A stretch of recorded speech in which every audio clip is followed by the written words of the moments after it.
We're live. We're live. And happy Halloween to those watching this live on Friday when it releases. It's not Halloween today, but I was gonna say, would it be weird if I did a moo ha ha ha ha?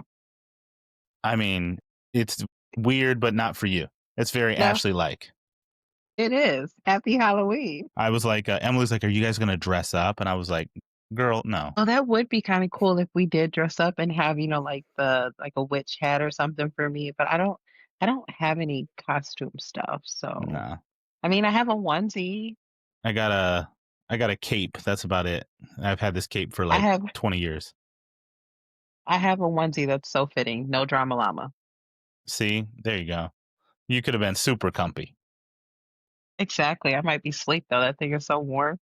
I know. And the sun's going down right now. I'm about ready to go to sleep, but it is No, we Halloween. have to record. We We got will. this. It's Yes. Halloween, and I don't know that we could have got more lucky. We release episodes on Fridays every other week, and it could have been an Mhm. off week. It could have been that. No, this releases on Friday, October 31st, 2025. I'm so excited. And And we have all things spooky and yeah, scary and even though horror. if you're watching It's this a on Caleb Halloween, episode. then after Halloween, you'd be reading the books. But you know what? It's really just a fun time to go, they like these books. Maybe I'll pick them up. It's still fall vibes. I'll read horror books all year long. Yeah, I think everyone knows that you'll read a horror book all year long. Yeah. There are times where like it's really hard for me to get into a horror. Like I'm not that 2 weeks around Christmas, I'm not going to read a horror book mostly. I don't know. I might have. I don't know. Well, they might have like a spooky Christmas story. I mean, I feel like somebody could do that, right? There is a movie called Black Christmas, which is set around Christmas and it's a slasher. Hmm. So, I mean, I feel like somebody would have to write a book I'm going to with look it up. Christmas and horror together. We have to look. I mean, not that I would Slashers read lend it, but themselves to it, but like paranormal stuff, I mean, I don't know. I don't know. I'm gonna find one. We're gonna find one. That's our mission next. now you're on a mission to find it. Yeah. But we're gonna talk about different types of monsters and books about monsters and horror. And we've got little categories. And I was just going through it going, well, I'm the horror expert. I guess I need to put together the list. Hmm. And then Yep. Ashley is our resident non-spookiest. So though there are a couple books on here that fall into the spooky-ish category that I'm really proud of They're you. my spooky. They're a my spooky. I mean, you'll see. I think there's a couple on here that people are going to be like, "Girl, those are scary." They're not Caleb scary. Caleb scary is like turn on all the lights and open the doors and the window. I mean, yes, that is what I like. Yeah, no. You won't get those kind of books from me, guys. Nope. Though we're going to start with an escalation of the category that has the most overlap. I think we both have 3 books apiece in this. Now, I could have gone Mhm. on and on and on, but Mhm. I kept it down to ones. And I want to be clear. I'm not saying these are the best books in each category. I'm saying these are books that come to mind when I think of these categories or recent books I've read or books that don't get enough hype. Though I'm going to Mhm. start with a book that has more hype than anything. But yeah, we'll jump right on in. You ready? I'm ready. All right. So we're going to start with ghost stories and haunted houses. It's the classic. Like as long as we've been You telling better not cut stories, these out either. I'm not cutting them out. Every mwahaha will be in there. Since we've been telling stories, since we've been a people, we tell cautionary tales, and those usually come with a spooky kind of connotation so that we teach our people not to go places we don't want them to and kids to not play with Mhm. dangerous things. And that's the origin of ghost stories. They were just tales of caution. And I think because they're the longest oldest kind of horror story, they take a more methodical turn.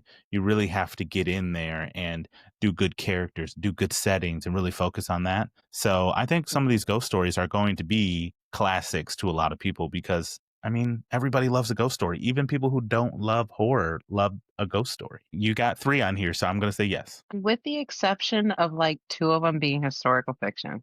Oops. Did I say that too fast?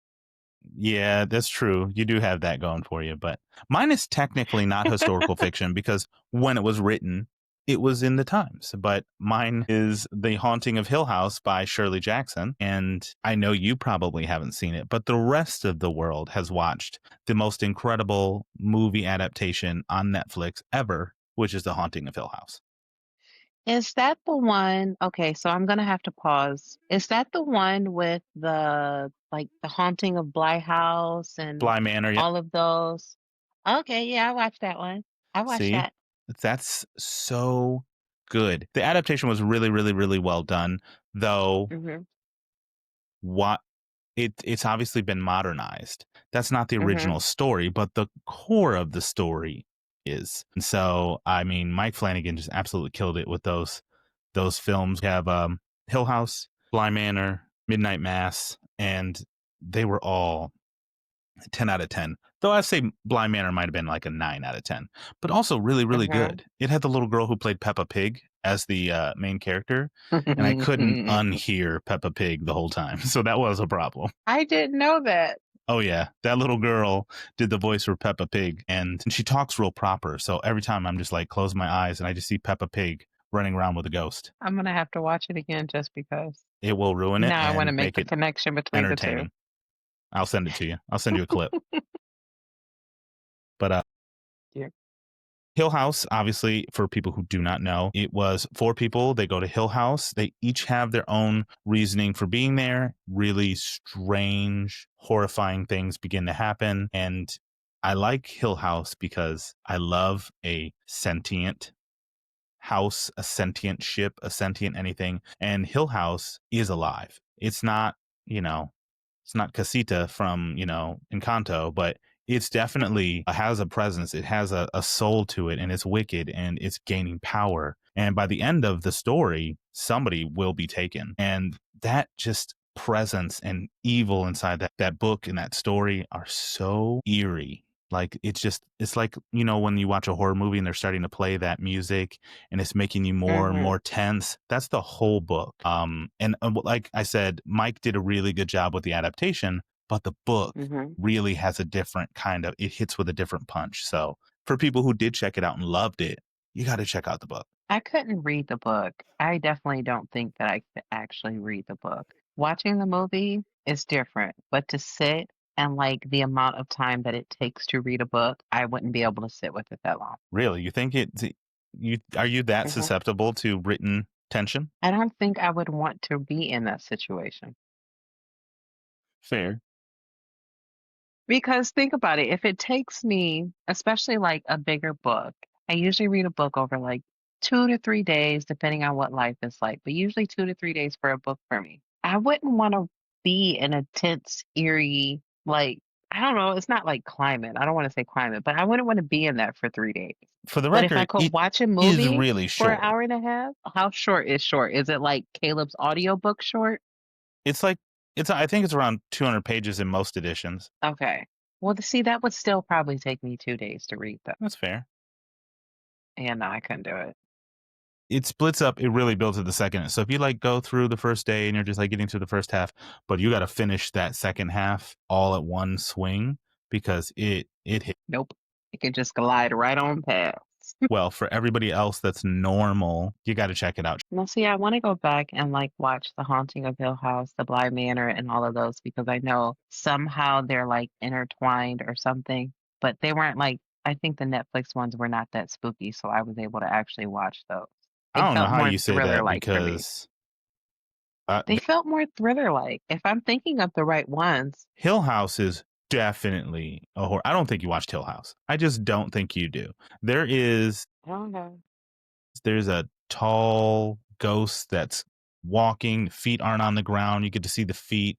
There's a jump scare out of the back seat of a car. I mean, I jumped Don't at tell the whole story. several. These are just little things. The whole movie is like that. Well, it's a series. It's a Okay. limited series. I don't think you watched it. And Bly Manor, I think you probably did, but I don't know I if you did watched do Hill Bly House Manor. Imma have to see. We'll because have to check my watch history and see if I saw it. check it out. Yeah. But I know Bly Manor, I did see that one. And it was good too, but it's just not Hill House. Imma have to check it out. All right. So I scared everybody. I got to let you calm everybody down. my book's not going to calm anybody down. I actually haven't read it yet. Still, You have to read this one. I do want to get I to it think this is like the third or fourth time I've told you that you have to read this book, but this this was one of my week. 6-star reads. Yeah, this was one of my 6-star reads for sure. This was The Reformatory by Tanner Redo, and it is a historical fiction about a school, more like jail, in Florida. It's for young boys who it's kind of like what we would refer to now as like a juvenile detention home, essentially. But this story is about a young boy named Robbie who steps up for his sister and actually gets sentenced to 6 months. Well, Robbie has this gift. Okay. So his gift, he can see spirits. So while he's there, he's like trying to figure out, are these real kids? Are these fake kids? So that's like the premise. And that's why I put it here under the ghost story. But of course, with it being during the Jim Crow era, with the segregation and all of the tension and things that took place, it is a magnificent story. It is a masterpiece, definitely 6 stars. I recommend this for anyone who is definitely able to read it. It is a heavier read, but I promise that the payoff in the book is not going to like, oh my gosh, everybody's dead. It's not like that. It is definitely an amazing story. And Tanner Dude did absolutely amazing writing this book, and it makes me want to read some of her other work. But I heard more of her other work is more on the horror side of things, so I'm like, I don't know. But this one definitely amazing. I think everybody should read this one. Okay. I say it all the time. I will eventually get to it. It's Telling one of you. those things where if I go, "Oh man, what should I read? What should I read?" and then it comes up at that point, it'll hook me and then I'll get Hmm. into it. It is long. It is for sure long. It's like a 450, 500 Hmm. page book. But it doesn't feel like it. I promise you, like, it's really hard when you can sit and say, I remember the details of this book. And I read this book last year, last summer. Mhm.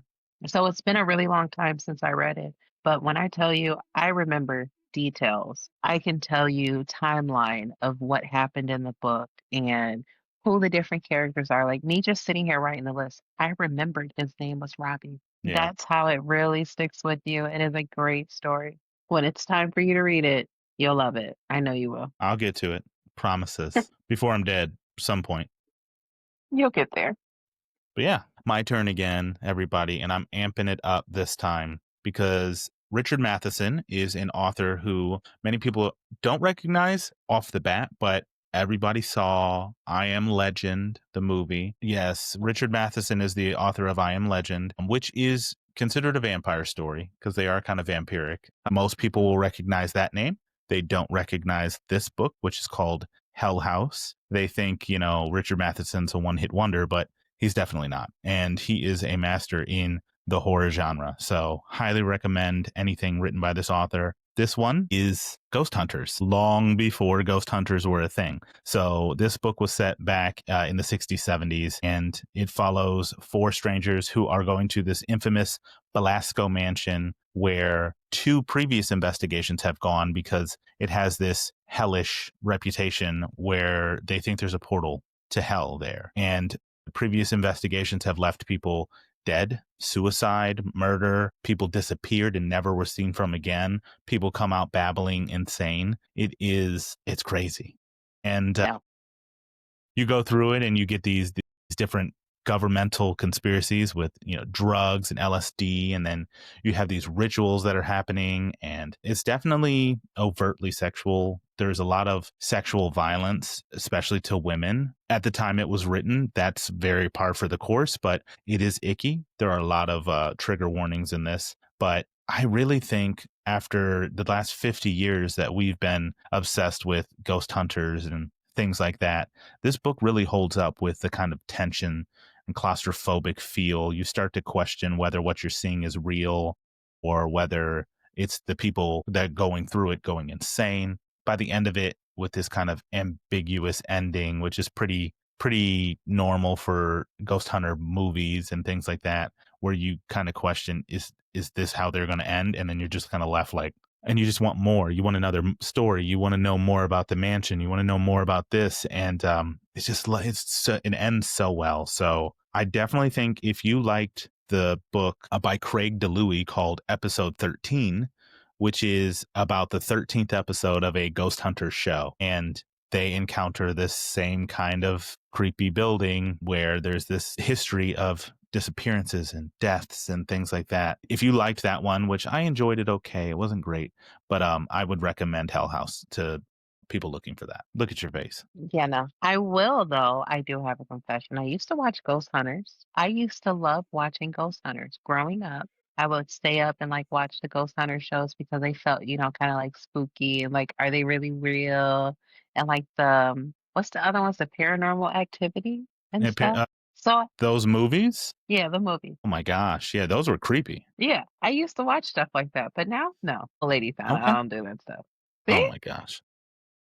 I'm not that bad off. But no, I would You not give me read too that book. much you give me too much trouble for saying I'm the spooky one, and then you watch stuff like that. Paranormal Activity scared the heck out of me. I want to say I watched all of them. I feel like I watched all of them. And remember like the Blair Witch Project? Yeah, like when those were coming out, I was so young. I thought those were real. They scared the crap out of me. I know. That's why I'm like, that's so great. And here I am Loved going on those. tangents. Sorry. Yeah, look at you. You over here talking about like spooky things. Apparently you do. Oh man, this is fun. All right. So I have one that you actually recommended to me. And it's called This Cursed House. Have I read it yet? No. That's okay. But it is by Del Sandine, and you could probably talk about it more, but I'm gonna try my hand at this one. But this one is a Southern Gothic horror. It's giving historical, vibes, which is all me, of course. But it is about a young woman who abandons her life in 1960 Chicago for a position with a mysterious family in New Orleans, only to discover the dark truth. They're actually under a curse. Even more interesting that I found just by reading the synopsis is that the family is fair skinned, so they could actually pass for being white. And they actually look down on Gemma, which I believe is the main character. Okay, so they actually look down on Gemma. Gemma is going through, trying to figure out about this curse, and she actually finds that it stretches over a century long and it's deeper than what she actually thought. So it is a book that I'm going to read. I'm actually going to look here after today to see if, because I'm more interested now. I'm going to see if I can find the audio for it and listen to it this week, being that it's finally leading up to Halloween and everything. So this one I'm going to try and mark off for October. But it does sound good. I gave it 3 stars. I liked it. Okay. It does have, kind of a paranormal aspect, but there's a Mhm. lot of commentary on race and the social commentary on like being passing versus Mhm. dark skinned people. Like there's racism within racism. There's, there within the Mhm. races that normally wouldn't be so segregated. But this was a really interesting take. I would recommend for people who like Jordan Peele style horror, where it's like thought provoking. You have to think about it a little bit. It's not Mhm. overtly scary, so I don't think it'll freak you out. But I think you're gonna love it. I recommended it to you because it was historical, 1950s, and Mhm. I know how you do. Mhm. I definitely love my historical fiction, and I did actually just get it on Libby, so I will be listening to this starting tomorrow. I'm Yes, excited. before Halloween. Yes. Yes, before Halloween, leading up to it. So my last book is going to be, like I said, most of the ghost stories and haunted houses, they're pretty much classics. I think these are probably the oldest books that I'm going to have on my recommendations list the rest of this time. But this one is a classic written by Peter Straub called Ghost Story. And this book took me forever to finish because when I say methodical, this man doesn't mention a single thing on a piece of paper that doesn't need to be remembered to be included later. It is a small piece of a puzzle, and everything about this storytelling was so good. It's a revenge story, and can you guess how many people it's going to involve? 4. For 4 aging men in a terror-stricken town called Millbourne, New York, they basically did a terrible act all these years ago, and it's coming back to haunt them. They're going to learn what happens to those who believe they can bury the past and get away with murder. It is good because it blends cosmic horror like we get with like H.P. Lovecraft and some of the greats, but then you also have like a culturally significant revenge story. And it is the only Peter Straub I've ever read because it took me forever to get through it. But by the end of it, I did give this 5 stars. I think my previous books, Hell House, I think I gave 3.5 or 4. And The Haunting of Hill House, I think I gave 4 stars. But this one is a earned 5 star, mostly because the writing is a little dense. He is a master in, storytelling, but his writing is high. And so that prose took me a long time to get through. The audiobook, I want to say, is like 28 hours long. It's long. Wow. It's a thick book. But if you can get through a long, slower book, I'd say if you're a fan who likes the way that Stephen Graham Jones, who is going to come up here soon, the way he writes, especially like The Only Good Indians, which is actually going to be my honorable mention in this category, there's this cultural aspect to it. There's this tension that builds the whole time. There's this atmosphere about everything. And that's where the chills kind of come in. There's an air of mystery. You're not going to get all your answers. A lot of them are ambiguous. That's the kind of horror you like. This is definitely for you. Not for me. Not for Ashley, but for you. It doesn't sound bad though, but a little probably too spooky for me. But I do like the fact of how you said it's kind of like a puzzle. I do definitely like a book where it's got different pieces and parts and how they all come together in the end, or just like that mind blowing like moment that happens or a reveal in a book. I definitely like when that happens. But spooky wise, no, I'm good. There's like some dark magic to it. Like there's just a little bit of everything. Hmm. Well, that sounds good. I'm glad you enjoyed it. I'll live through that moment with you. Thank you. All right, the next one we have is The September House. I have not read this book, but I have heard a lot of good things about it. It is by Carissa Orlando, and it's that true haunted house kind of thing. This woman is determined to stay in her dream home even after it becomes a haunted nightmare. It is layered, it's twisty, but it's apparently an easy read from what I'm seeing. But Margaret and her husband Hal bought this large Victorian house on Hawthorne Street. It's gotta be on Hawthorne Street, right? For sale at a reasonably price. And they just couldn't believe it and they had to have the home. They discovered the hauntings and every September the walls drip blood. So I don't know. It fits. It fits the category to a T. I didn't love the Thank you book. for helping. That's why I said thank you for helping. I will say that a lot of people enjoyed this book, really enjoyed Hmm. this book because it has some good haunted house classic imagery, bleeding walls and hauntings, Hmm. sounds and slamming doors, all that fun stuff. Hmm. It's like one of those roller coasters that you just can't get the pacing right on, and it ruined the book Hmm. for me. So I gave it 2 stars. Okay. Well, I mean, your 2 stars is probably maybe somebody else's 3 or 4. So it may What not I be too bad. found to be like that stop go might be the right pace for somebody who doesn't want something super scary but Hmm. wants to be unsettled a little bit. So Like to break it up. I still recommend it to people who are looking for like a good spooky read. Hmm. It has the imagery and it has the characters. There's not a whole lot of them. I like it. It does everything okay. Hmm. Yeah, I haven't read it. I wanted to read it last month, but I never got to it. You're trying to But read it made the September House in list. September. Yep. I am that I person. actually I don't think that book actually came out in September, if I'm going to be honest. I think it came out a different Probably in month, the like summer. June. I think it was the summer. Oh no, it did. It came out September 5th. I lie. Oh, it did. All right. Well, there we go. It's I got a have good another one cover, too. that's for sure. It gives you that eerie vibes. I feel like it was a book of the month book, wasn't it? It was. That's how I have it. Okay. Okay. I didn't get it, but I remember seeing it when I was thinking about signing up for book of the month. And I was like, "Oh, that's looks like a good one." So I had like went to Libby and looked it up and stuff, but I didn't actually end up reading it. Well, let me know if you do. We'll see. It has walls that drip blood. I don't know about that. All right, the next one I have, we actually both read this one. And this was a 5 star reading for me. Hidden Pictures by Jason Rakulik. I say that right? Mhm. Jason Rakulik? All right, awesome. And it actually has a pretty good rating on Goodreads as well. But this one is a classic horror story. It's a supernatural thriller about a woman working as a nanny for a young boy with strange and disturbing secrets. We all love, that spooky kind of tale about the odd child and, the activities and things that are going on. But I definitely enjoyed Hidden Pictures. It had those spooky moments for me, but it wasn't one of those like oh my goodness, Caleb Reed, it wasn't like that. But I will definitely say I enjoyed it. I did. It had a lot of pacing for sure. It was like, Mhm. oh my god, like got my heart pumping, and that's Yeah, really it what kept you earned suspenseful. my 5 stars because it's not an overly like surprising. There's a couple twists Mhm. that got me for sure, but in terms of like Mhm. the horror thriller aspect to it, not that impressive. The writing was impressive for a debut author. This was his Mhm. first book.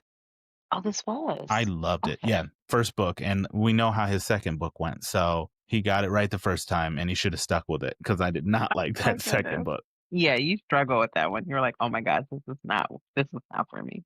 I crap on This that one book was every time I can. definitely fun. I did enjoy Hidden Pictures, and I will recommend this book one for anyone that does not like the super scary stuff to pick up Hidden Pictures because it does give you that eerie kind of feeling, but it's suspenseful. It's got some really, really good twists in it. And I feel like this is one of like the talk books going on currently, because it's getting all the buzz and everybody's talking about it. So Hidden Pictures, definitely a good must read. I think that that's a good way to round out the ghost stories, haunted house section. I Mhm. think there's a little bit there for everybody. There's some slower books that really don't have the chills and thrills, but then there's other ones that if you want to sit down, turn off all the lights, and sit with your flashlight and freak yourself out, I got you. I mean, they do make book lights now. You don't need a flashlight anymore. It just clips onto your But book, there's and I it's mean, more fun where you gotta like, and then you gotta put it down for a second, turn the page, and not freak yourself out. Yeah,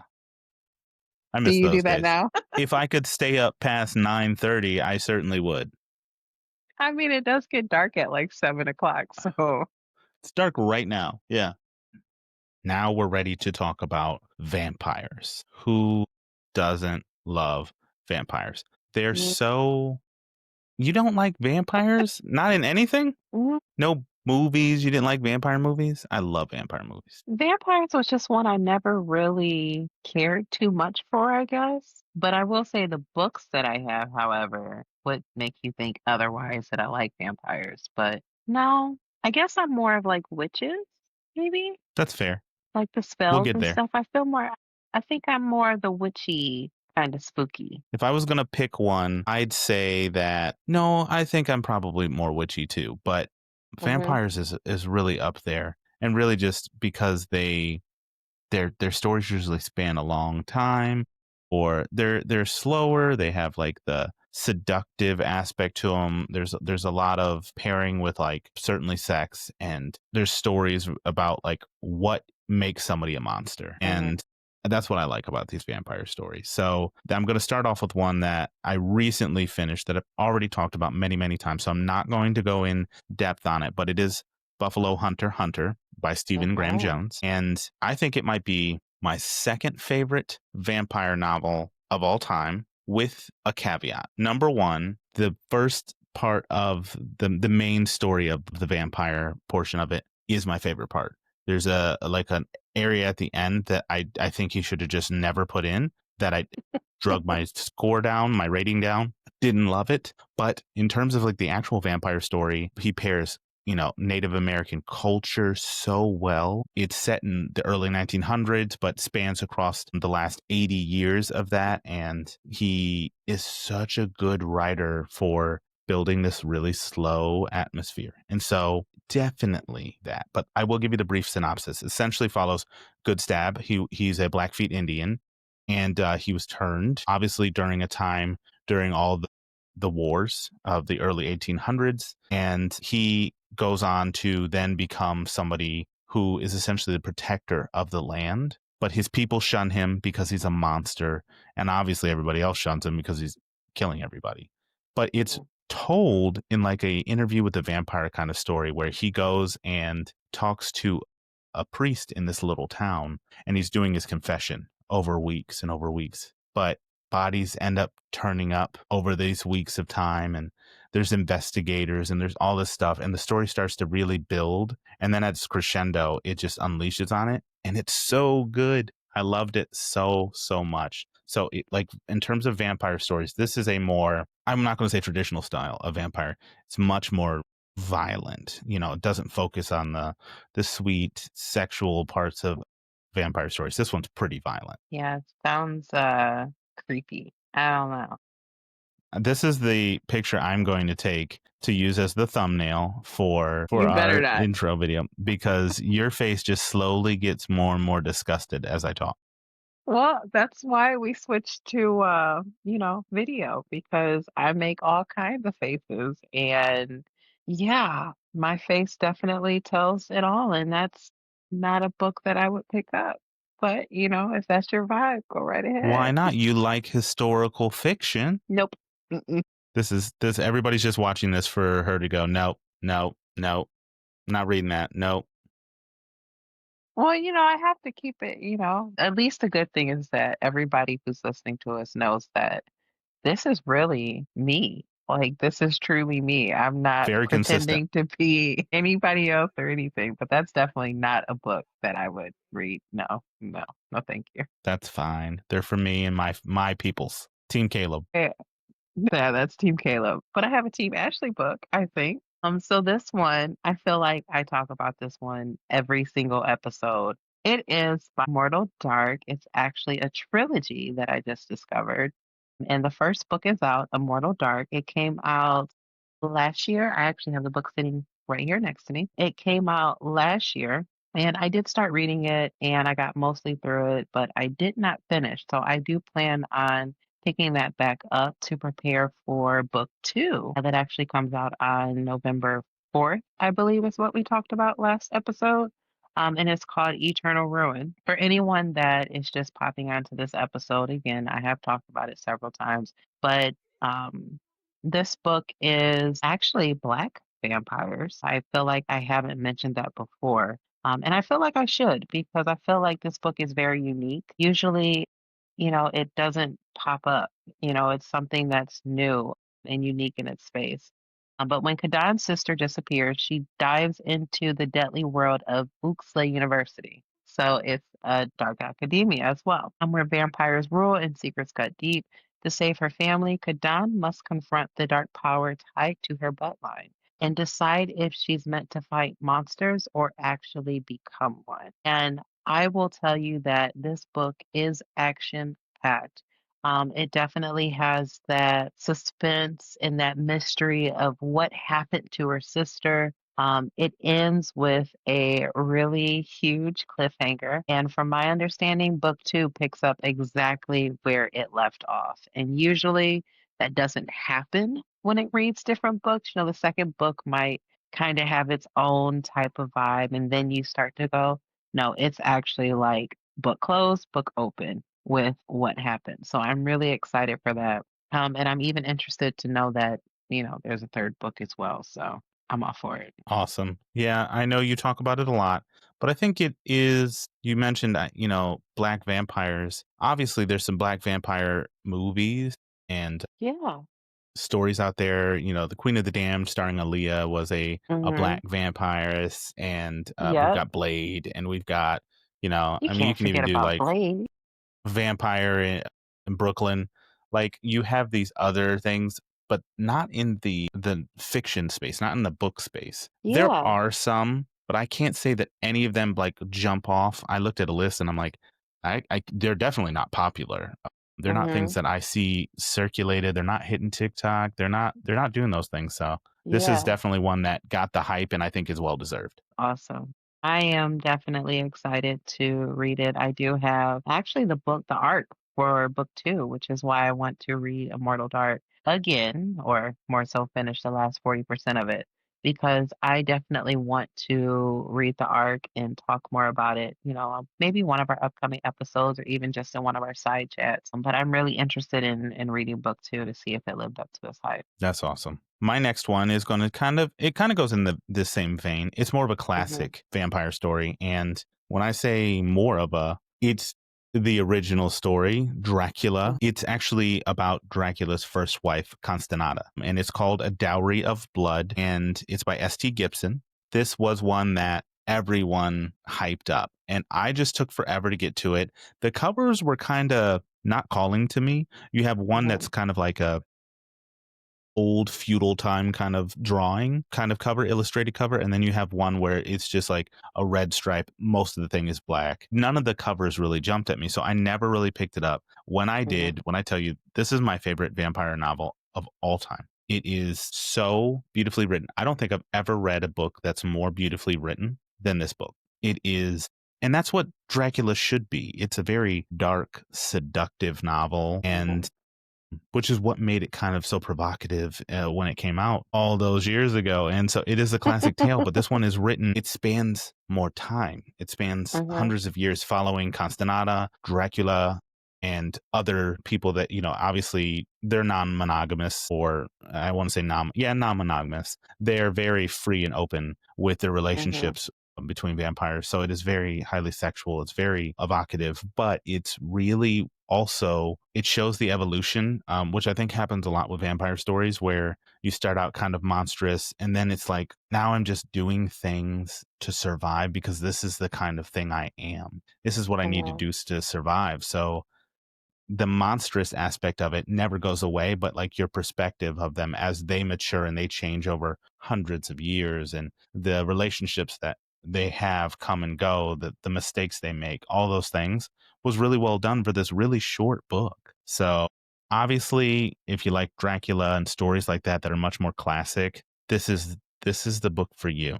Now, there is a sequel. Just don't touch the sequel. Don't touch it. It I was is waiting on it. awful. It is awful, and it sullies the name and the beauty of this. It's called An Education in Malice, in case anybody is intrigued. It just isn't. It's not a true sequel, supposedly. Like, you don't really find out that it's even going to be kind of a sequel until the very end, and you're just Mhm. like, I wish you hadn't have done that, because if this was just a different, separate book, I could have thrown it in the trash. But this book lives up to all the Mhm. hype. 6-star read. It is beautiful, well written. Pick it up. That's so funny. You said, "Don't do it." It was awful. That sounds like And then, something like, I I would haven't say. found another book by this author that I've enjoyed. I picked up that Mhm. secondary series, which was kind of YA. Hated that. Book two's out for that right now. Don't want to touch it. Mhm. And it sucks Yeah, because they have no. cool covers. Well, you can always just buy it for yourself and No, I don't want to be associated with the series. That's how bad I hated it. gosh. All right. Well, you had a classic vampire story, and my next book is giving similar vibes, actually, with, how you describe your book. And we both read this one. It was actually one of our book club reads, one of our highly anticipated book club reads, where we're like, you know what? We're not even voting. It is going to be the book club book, right? Everybody wanted it. Yes, everybody did. But it is Very Our Bones in the Midnight Soil by V.E. Schwab. This book, masterpiece, I will say, masterpiece. It is a sapphic vampire story. It's a story about immortality and hunger. We meet three different women, Maria, Charlotte, and Alice. It's a love story. It's a search for freedom, power, rage. It's about life and how it ends and how it begins. And again, masterpiece. I enjoyed this one more than Addie LaRue. I You've never said did. that before. I know I haven't. But as I was sitting here, I was writing, I was like, you know what? Think about it. I enjoyed this one more than Addie LaRue. And Wow. yeah, I know you did not like this I one as did much. not. Not even close. I definitely enjoyed it. It was also one of my first like sapphic novels as well. That's a newer space for me. So it was very interesting and just how she weaves everything together. And I said, there's no point of even just like summarizing this whole book. I said, make it taggy. Someone's going to read it. Someone's going to love it. It is on Book Talk. It is buzzy. It is buzzworthy. And I think it's definitely an awesome read, and it fits perfect for our vampire category. It does. You're never Mhm. going to get me to say that it's not incredibly beautifully written. Oh, I it was love wonderful. Schwab's writing. She is Mhm. so good. It just was too long. Just too I long. thought it I thought it was perfect. I mean, I will say like maybe 1 or 2 could have been left out, like 1 or 2 scenes or so, but just the way that it actually flowed and meeting the different characters and hearing about their life. I liked that part. Hearing about their life and then how they got, turned or whatever. Again, it's vampires. I'm not giving spoilers or anything. But how they get turned and how it all weaves and I'll stop because I'm gonna give the story away. No, you're fine. I think if you read A Dowry of Blood, you Mhm. will realize that you can do all of that with a whole lot less, and I think that's Mhm. what ruined it for me was there are really similar stories. They span all this Mhm. time, and they there's other characters that come in, and you see how the relationships go there, the kind of things they learn from them. I think the Mhm. tagline on the Bury Our Bones is toxic sapphic vampires, and Mhm. toxic is important because they are. Yes, but it was so good. It was a good book. I think I gave it 3 or 3.5. It's not bad, but I'm telling you, I had this hyped up as like a 10-star read, and because I was just waiting. I'm waiting for Addie LaRue too, and apparently you Mhm. got it. I just didn't have the same experience. I loved it. It was great. That's okay. Mine, we're going to go a little bit different here in a very different tone of vampire. And I love this book. I actually experienced it this year as well for the first time because it has a really creepy cover.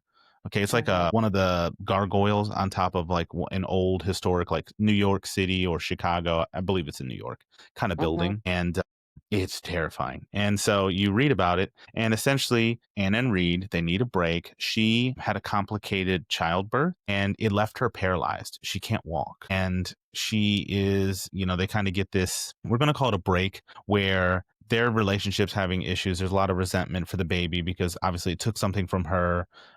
Reed is kind of not as supportive in which, like, the struggles that she's going through. She is a audiobook narrator, which I thought was really cool. So she needs some different types of help. They move into this apartment and things just start happening. And you're starting to question whether this is just extreme postpartum or whether it's like, what is it, Munchausen, where she's actually injuring the baby. The baby starts to get like little needle like things on its skin, like something's biting it. And she is convinced something is happening. And then there's really strange people in the building, and there's a lot of history about this building, and it's really mysterious, and it builds the tension, and it's obviously really tension filled because you have a baby involved. I Mhm. will say that while there is like danger involved, it's always, I won't recommend a 5-star read if like children die or anything like that. I don't, that's not Mhm. for me. That's a big trigger for me, but it definitely puts the child in peril, this whole story. So I can't explain why I loved it so much, but Nat Cassidy, I don't remember if I said the title. Nestlings by Nat Cassidy is the name of the book. And Mhm. Nat writes really emotionally. You can tell they're passionate about the books that they write because there's always an aspect of his past or his story in there.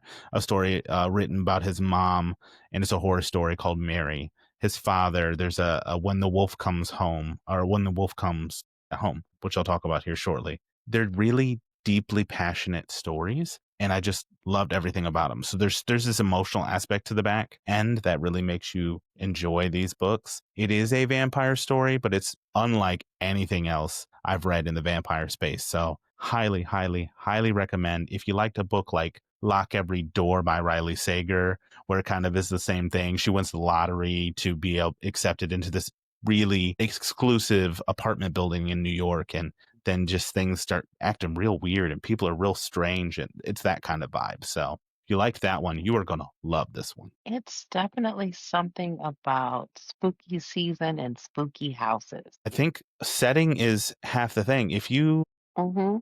are, you could read anything. I could read Dr. Seuss. If I'm in a freaky house, it's going to freak me out. It's the setting, it's the chills, it's the vibes. Uh-huh. It gives you that Like I eeriness. like I say, I'll watch a scary movie if I do like to get scared. I do get scared. If I'm Mhm. watching a scary movie, I'll mute it because without the sound, it can't scare me. There's Mhm. that vibe, that jump, and then the music plays, and the bang, all that Mhm. stuff. And It's all a so, art. yeah, It is definitely an art. When you're doing, like, horror and things like that, like, it feels like I guess it's okay to say, like, textbook-y kinda like, so, like, how to write a horror movie or how to write a horror book, and it tells you when to cue the music and things like that yeah. and set the tone. I wouldn't read it. That one's not for you. Um, No. and it is a very different kind of vampire story, but it is truly in the vampire space because I was a lot of the way through this, and I'm like, then maybe this isn't actually a vampire story. It is, and it's very unique, and so I highly recommend it for this one. Yeah, no, you got me at the needle like on the baby and all that. You know, my heart is definitely with kids, and if there's anything with a kid, I just can't. I can't. I love the vampire section. It's always, it spans so much time and there's all these different settings. So vampires is fun, but I'm really looking forward to the next section. Me too. We've done ghosts, we've done vampires. Now we got to do witches. Am I going to get a weird witchy sound out of you, Ashley? No. It was worth a try. I wanted to so bad, but I was like trying to think of I think witches is definitely my favorite category. Out of all the ones that we talked about today, definitely the witches. In terms of actual monsters, obviously ghost stories are probably my favorite just because there's so many different Mhm. ways you can do it. Right. Possession and this, that, and the other. But I love witches. Witches are just powerful and dark and And it's spooky. just Halloween. I mean, I have never even I mean, like, there's always a witch on Halloween, you know, Oh like, yeah. it's just like the thing. It's It's just pumpkins and something about witches. Like witches. those are and ghosts. Yeah. And those are the images of that you conjure for Halloween. So it's only right that we make this pretty much like the way that we end it, we kind of like save the best for last. I'm still saying that witches are the best, so we save the best for last. I think in terms of the books that I have on here, they are probably ones that stick with me as being some of the most impressive reads that I've had in years because they're very different types of things. I'm going to start off with one called Hex by Mm-hmm. Thomas Oldebolt, and it's actually translated from Dutch. And he's a huge horror author in the Netherlands. And I seen this cover. I was walking through Barnes and Noble. This was 2020, 2021, something like that. This is probably, you need to look it During the up. quarantine, Yes. The all the more scary. You need to look up this cover. I think it would actually freak you out. It then is I'm not looking it this up.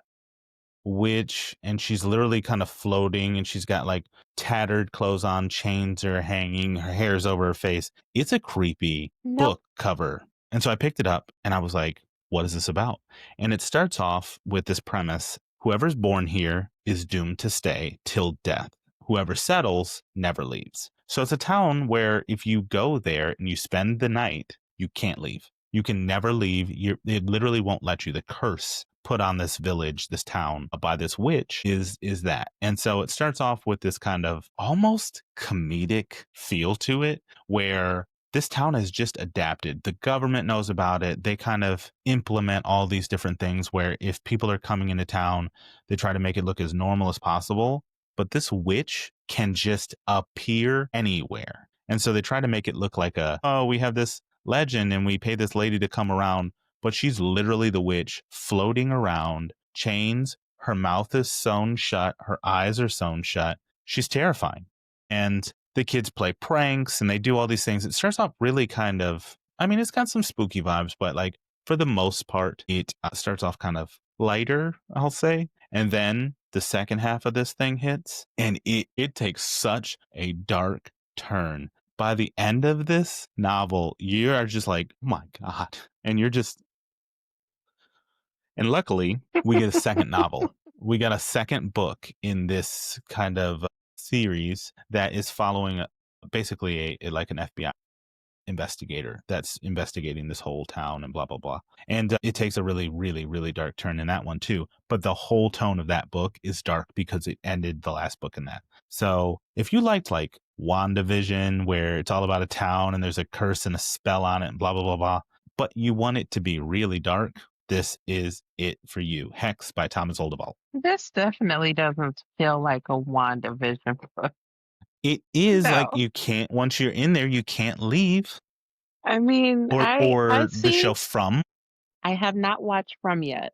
I you watched the will trailer. not watch From I because you will I be scared watched the the whole time. trailer and I said, "Absolutely not." I was like, "Yeah, no." I will say Emily watches it with me, but she doesn't like the jump scares that come. But now I it's like more about the mystery and everything that's going on rather than the mhm. scares. Well, see, that's what I like, a good thriller without the jump scares and the spooky. So I'm more of like, if it's a really good thriller, I'm in there. It's like a really good Lifetime movie, right? I just can't do it. No, you had me at the chains and the cover and all that. No. It's it's something else, and the kids, like, really mess with her, Mm-hmm. and everybody thinks that they're like, "You're gonna incur the wrath." What if you accidentally they say if, like, her stitches come free and she can speak, she can curse, she can use magic again, or if she can see with her eyes, she can curse. Mm-hmm. So that's why they do that, but, like, what if it starts to loosen? What if the kids are messing with her and they hit her with a basketball and it loosens a thread? They Oh don't my understand goodness. because you know how teens are, they just do stupid Mm-hmm. stuff. Well, let me tell you, it gets crazy. I wanna reread it. Like, I'm super excited because I really enjoyed the first novel. Second novel, not as much, but that first novel was crazy. I don't know. I don't know. Well, we'll go my vibe next. Yeah, why don't you go with a lighter vibe? Yes, absolutely. Much lighter vibe. We have A Discovery of Witches by Deborah Harkness. And it's actually kind of funny that we're talking about some of these books because I kid you not, all of the books that I'm talking about are pretty much next to me, like right now. So I could like be that person that's like, boom, boom. But I know you're gonna have like your super, cool things come up and things, so I don't have to. But I was like looking, I was like, I could pick the book up and tell everybody about it. But apparently, I do have a thing for dark academia books, and I feel like I think it's more than I thought previously, with us having the special episode. Well, I didn't realize that A Discovery of Witches, I haven't read it yet, but I do own it. It is a dark academia book with forbidden magic. I thought that was really cool. It's got romance and high stakes and all the things. But it is about a witch who refuses her power, discovers a long lost manuscript that could change the world. Suddenly, every creature wants her secrets. A discovery of witches is forbidden magic.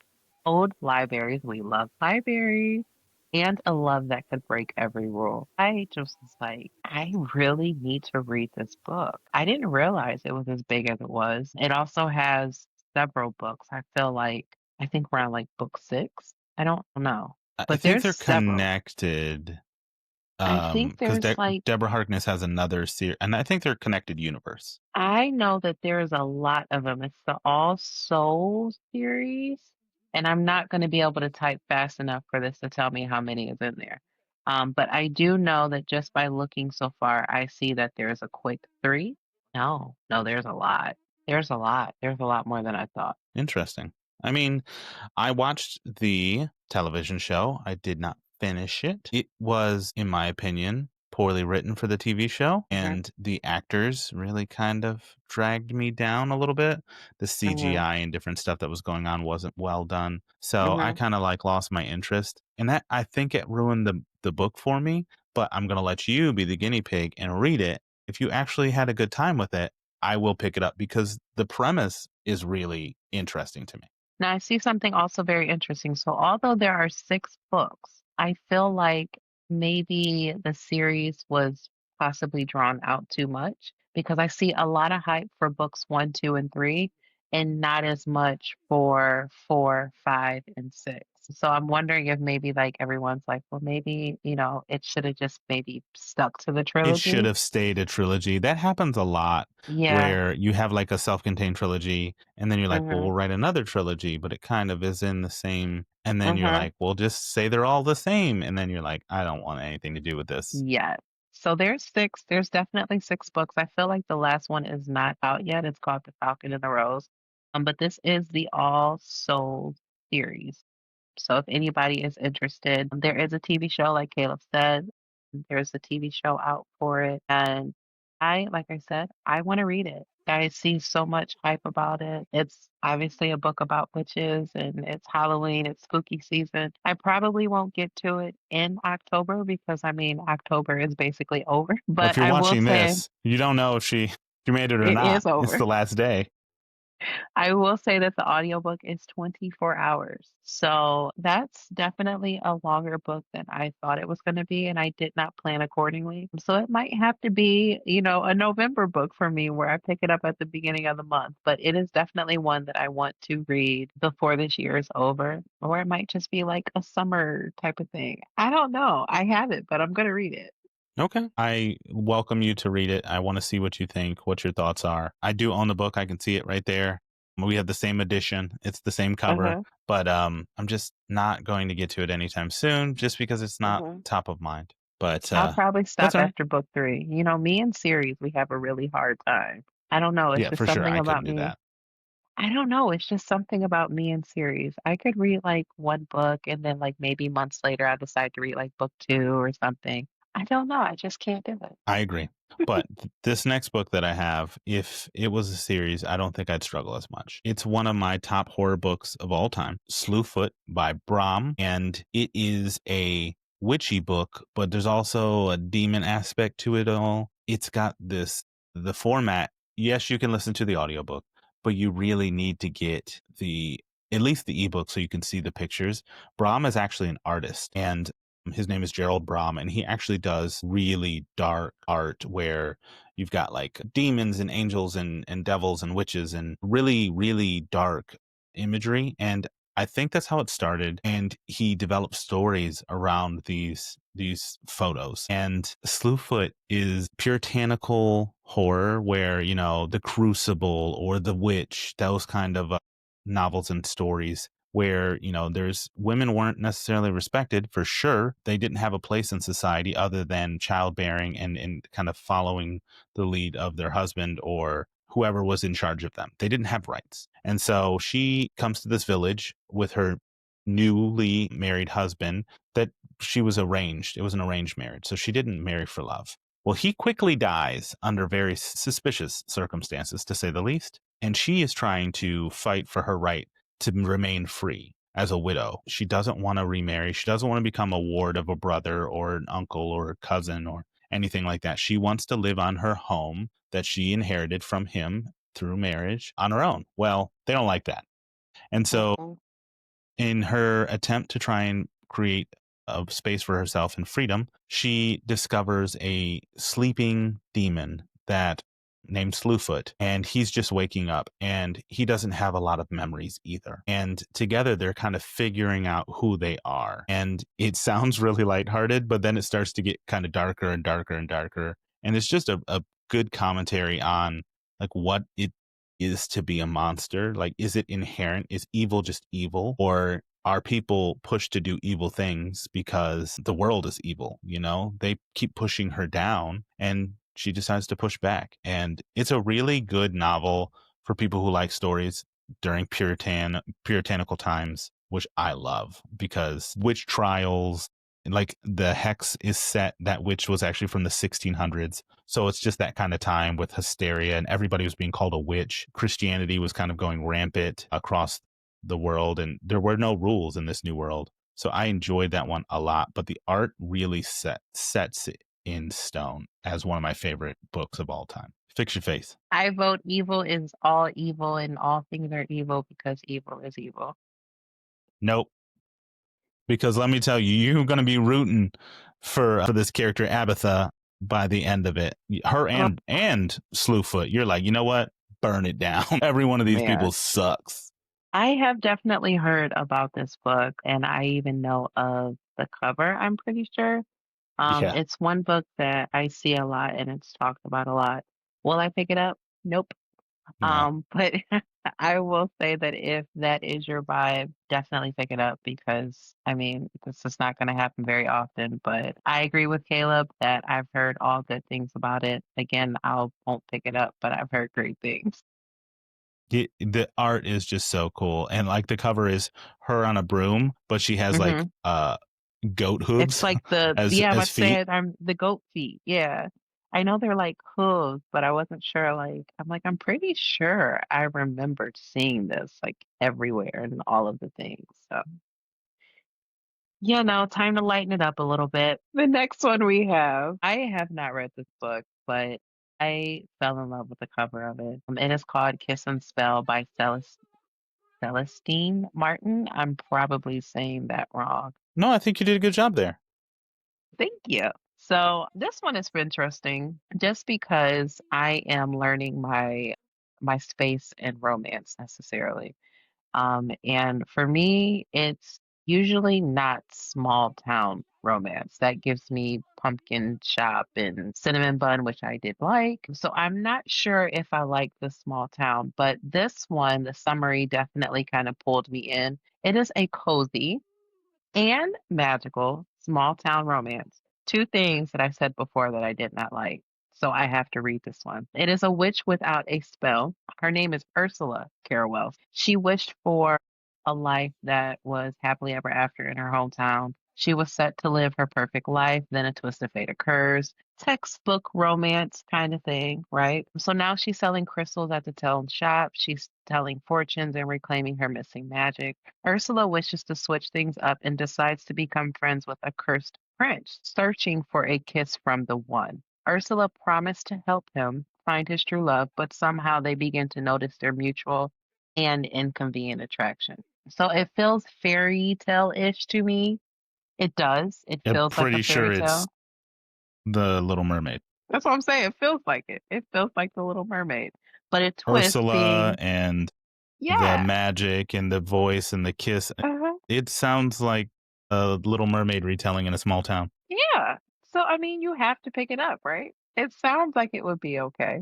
No, I don't have to pick it up. As much as you don't want to see goat hooved demons coming out of caves, I don't want to read any little bit of this at all. I will say that the cover looked really awesome, and I love that it was Kiss and Spell.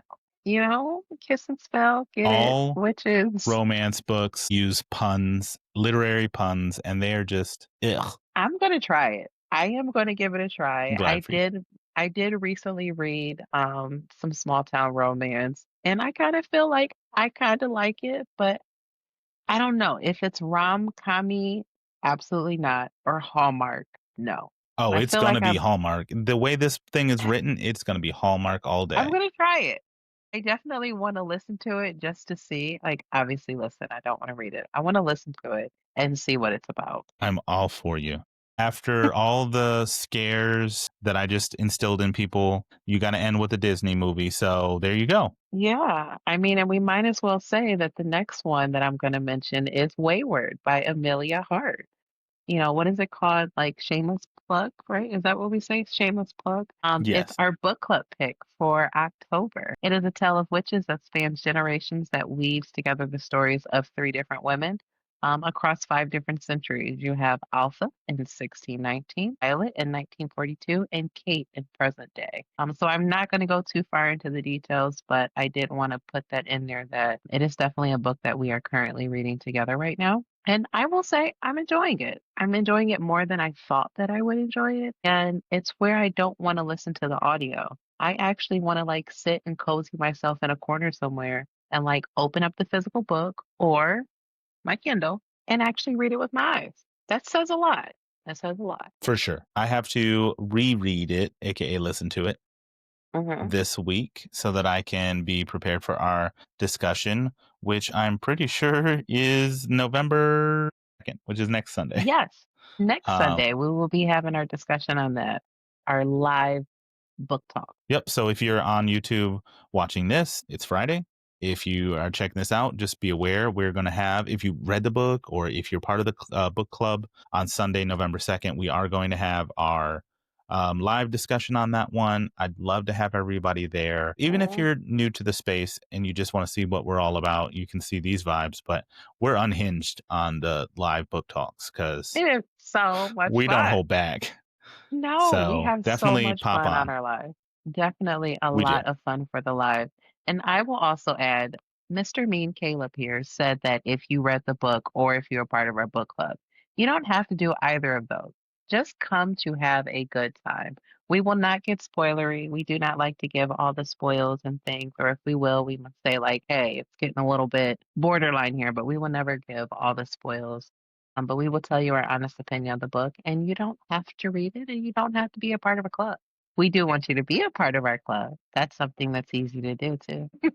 Yeah, see, you're too kind. I'm like, either join the club or get out. No, I want everybody we in do our want club. everybody there, but a lot of people come in for specific books. This is the perfect Mhm. mood for a witchy book in the fall time. So it wasn't the book we wanted, but it's the book we got, and Mhm. I'm looking forward to talking about it because I did enjoy it the first time. I'm hoping that rating stands for me or it gets higher. Hopefully, I don't have a weaker response to it. I don't think it will. There's really not a lot of depth to the story for me to be like, "Oh, No. I had a terrible experience the second time." I will definitely say that I am enjoying it. It is a pleasant read for me. It's not giving me like the spooky vibes, but I do kind of like the fact that it's kind of got, it's got some witchy stuff in it. So, Yeah. yeah. Well, that finishes out that section, but we want to say there are plenty of other categories we could have talked about.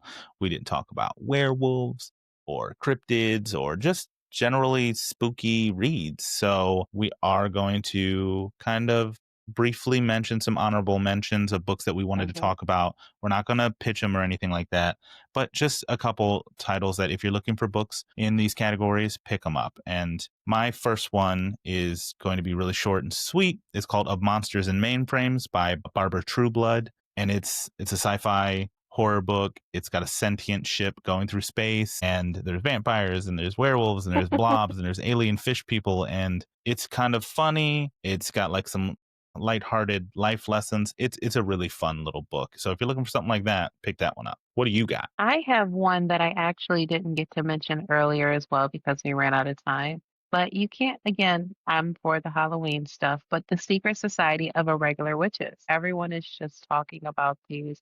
I have not read any of them, but I keep seeing them everywhere. They're supposed to be like cozy mystery, maybe. I could be very wrong, but definitely something that I hear a lot of stuff about. Yeah, Emily liked that one. Yeah, cozy fantasy for sure. Mm-hmm. One I mentioned briefly earlier was When the Wolf Comes Home by Nat Cassidy. Mm-hmm. And I have to recommend this one because if I got it, I picked it up immediately. It was non-stop action. It gets crazy. There's a lot of gore and body horror and blood and viscera and all the gross stuff. But it's the most compulsively readable book I have ever had. I could not stop reading it and I finished it all in one go. Yeah, I'm glad we didn't have a chance to talk about that one. I think everybody would have seen my face all screwed up They still see it. because you said all the things. The next one we have for me would be The Bride and Mate because there's two books. It's by Allie Hazelwood and it's giving me very Twilight vibes, but apparently she doesn't go for the vampire. She goes for the werewolf because she is a vampire, so I've been told. Yeah. I've never read it, Emily but has it's a it. book I talk bought it for one. Emily's birthday. She hasn't read it yet, Okay. but everybody seems to. If you're in that Omega Verse monster romance space, then yeah, it's all for you. It's not for me. Yeah, no, not for me either. And then the last couple things that I have here are two books by people named Scott. The Chill is a cosmic horror book, and it's hard to pitch, but there's essentially a dam in upstate New York, I want to say it is. And Mhm. there's definitely some evil presences, foreboding energy and everything around this. And it gets a little confusing, gets a little dark, but it's a really good read. And then the same thing for The Ruins by Scott Smith. They stumble upon a ruin in the middle of the South American kind of forest, and Mhm. people won't let them leave because it's a cursed land and there's something at the bottom of the pit. And it is crazy. It is such a crazy ride. Those books they don't have real monsters. They're just kind of like an evil presence. But for people looking for something like that, pick it up. So, yeah, I know we're wrapping this up, but you know how when you usually watch a scary movie, you have to watch something lighter or read something lighter afterwards, you know? Okay. Yeah, So we're gonna put one last one and then we're gonna be done because I don't want to have anybody like super scared and creeped out. Okay, Caleb? So fair. the last book that we have is The Autumn Leaf Bookshop by, I don't remember her name. I know it begins with K, but I want to say it's K Michaels, I believe. This book was awesome. It is like a urban, modern day Halloween town romance. I Loved it. I was very surprised reading it because it's not something that I would normally grab, but the color just screamed fall to me. I did not know what I was walking into. So for our lighter reads, definitely cozy, romance, fiction, I mean, not fiction, fantasy read, definitely awesome, full of magic and a really good love story with some spice. Just a little, right? Nothing crazy. Nothing crazy. It was where it was actually a part of the plot, so it had some spice to it, but it was not smut because I will never recommend smut. But it was definitely it was spicy, it was good. It was a feel-good read and I definitely enjoyed it. So I thought it was perfect to close out our episode because I don't want anyone having nightmares and being terrified to come back because Caleb scared the crap out of them. If they came to this episode at all, it's to be scared. It's Halloween, and I want you to go read all of these creepy books and scare yourself. This is the time to do it. And then you No? can turn the calendar page tomorrow and you can live in your bubble, but the world is scary, so you might as well get used to it. And that's why we recommended all these books because I mean, hey, reading just fits the cure sometimes. It does. Well, Hmm. that's our episode. Ran long again, but I mean, I really couldn't stop myself with a lot of these, and I could have put No, hundreds of this was books on these lists. I awesome. could put out so much content. So It's getting I hope you harder to guys pick picked some up of some new these ones. books. It's getting harder It to pick is. some of these books on here. It absolutely is. But I really enjoy doing this, and I'm learning so much about myself just in what I like to read and what I don't like to read. And it is an awesome adventure. And I'm glad that, our subscribers and friends and family can come along with us as we're like discovering this about ourselves as well. Absolutely. So this is episode 5. We got a few more in store before the end of the year, and then we're going to go into the new year with something fun, fresh, and exciting. So we're going to end it here, and we're going to sign off, and we're going to say Happy reading. thank you. All right, everybody. Have a good night. Night.